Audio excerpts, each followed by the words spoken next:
been waiting with a bated breath. Education is not a one size fits all.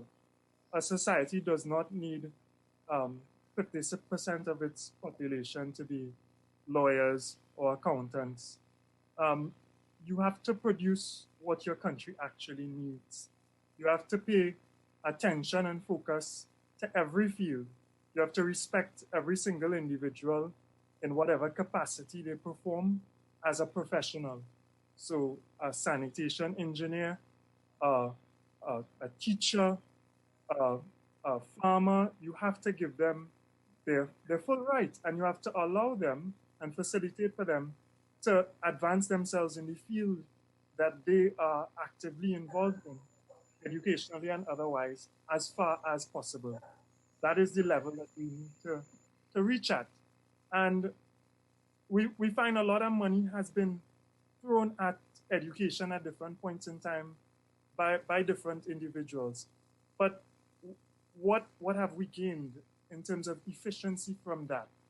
We've seen a lot of people have moved away from critical areas like building and joinery. You know, those class um, professionals that we had, that area is dwindling. You see people moving away from agriculture, which really set the base for certain families in rural communities, which are somewhat no longer rural, which are quite developed now. They built that base around farming, and then you found this education. They had this mindset that they want their children to have something better.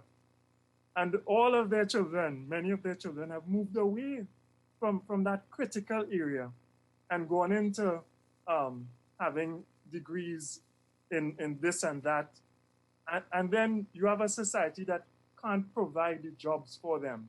So you have the terms that we often get as young people: overqualified, you're inexperienced. I don't know how they expect you to get experience if they don't give you the opportunity to work. Um, or we simply cannot afford to employ you. You find specialists in Trinidad and Tobago, doctors and nurses, can't find a long-term contract. And they are part of the brain drain that happens in Trinidad and Tobago. People we have invested millions of dollars into, who are contracted to come back and serve Trinidad and Tobago because we have invested in them, free education, etc., but are denied the opportunity because we have not structured the society and kept enough to employ them. Something is totally wrong. I just want to speak a little bit about education, and education not being just school, as Carolyn said and the other speakers said. Some of my greatest lessons were not in school or in the classroom, so to speak.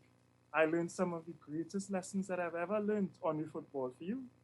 I learned some of the greatest lessons I've ever learned from my parents and from peers.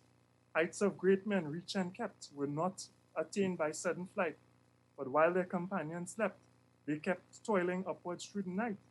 And those profound teachings need to be re-implemented into school.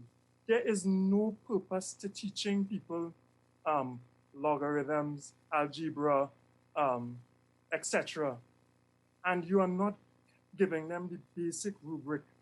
And I wanted Louis to focus on this because he's a disciplinarian himself. And I know he respects that level of importance of discipline.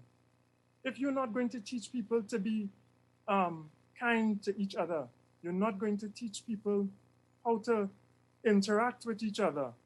So everything turns into a fight.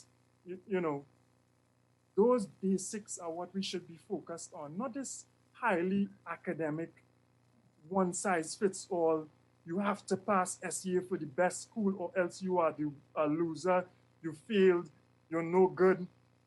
You know, we need